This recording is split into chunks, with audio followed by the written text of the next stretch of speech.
여러분 안녕하십니까? KBS 정오 뉴스입니다. 정부가 신종 코로나 바이러스로 인해 격리된 사람들에게 생활지원비를 지급합니다. 오늘 추가 확진자는 나오지 않아서 현재까지 국내 확진자 수는 모두 24명입니다. 자세한 소식 중앙사고수습본부 연결해서 들어보겠습니다. 양혜빈 기자, 정부가 이제 입원을 하거나 격리된 사람들에게 생활지원비를 지급하겠다고 했는데 얼마 정도를 지원받게 됩니까? 네, 보건소에서 발부한 통지서를 받고 격리되거나 입원한 사람들에게 생활지원비를 지급하는데요. 14일 이상 격리된 경우 4인 가구 기준 월 123만 원이 지급됩니다. 지원 대상자가 외국인일 경우 1인 가구로 적용해 45만 원 정도가 지급됩니다. 유급 휴가를 받지 않은 사람에 한해서 지원되고요. 생활지원비 대상자의 주민등록지 관할 시군구에서 17일부터 신청 가능합니다. 유급 휴가 비용은 사업주가 감염병 예방법에 따라 유급 휴가를 제공한 경우에 사업주에게 지급되고요. 지원 금액은 해당 근로자의 임금 1급을 기준으로 하루 최대 13만 원까지 지원됩니다. 사업주는 가까운 국민연금공단 각 지사를 통해 신청할 수 있습니다.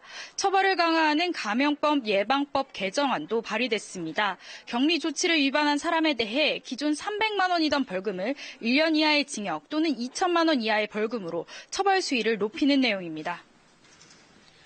네, 오늘 발표된 추가 확진자는 아직까지 따로 없는 거죠? 네, 오늘 오전 9시 기준으로 추가 확진자는 더 나오지 않았는데요. 이로써 신종 코로나 확진자는 모두 24명으로 어제와 같습니다. 현재 620명이 격리 검사를 받고 있는데요. 어제 격리 검사가 진행 중이던 327명보다 293명이 더 많습니다. 오늘까지 1,057명은 검사 결과 음성 판정을 받아 격리 해제됐습니다. 중앙사고수습본부는 집단시설과 다중이용시설 소독을 위한 안내 지침도 설명했습니다. 신종 코로나 바이러스 방역은 전문 소독업체에 의해 적합한 소독제와 장비를 활용해야 합니다.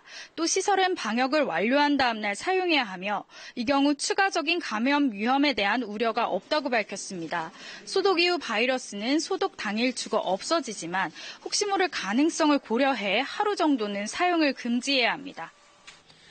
네, 그리고 정부가 마스크 수급 안정화 대책을 실시하고 있다고 했는데 지금까지 어떤 사례들이 적발됐나요? 네, 정부는 마스크 밀반출과 매점 매석 사례들을 적발했는데요. 우선 지난 6일 마스크를 2,000개 밀반출하는 사례를 적발해 벌금을 부과하고 압류 조치했고요. 어제는 마스크 2,500개를 여행용 가방에 넣어 밀반출하는 시도를 엑스레이 판독 과정에서 적발했습니다. 또 지난달 31일부터 지난 8일까지 마스크 제조업체와 유통업체 추적 조사를 통해 150만 개 마스크에 대해 매점 매석을 하는 불법 거래 행위를 적발했습니다. 현재 중국 우한에 있는 교민을 추가로 입국시키는 것과 관련해서는 아직 세부적인 계획이 나온 것은 아니라고 밝혔습니다. 다만 우한 총영사관에서 입국 희망 수요 조사를 하고 있고 중국인 가족을 함께 데려오는 방안을 검토 중이라고 밝혔습니다.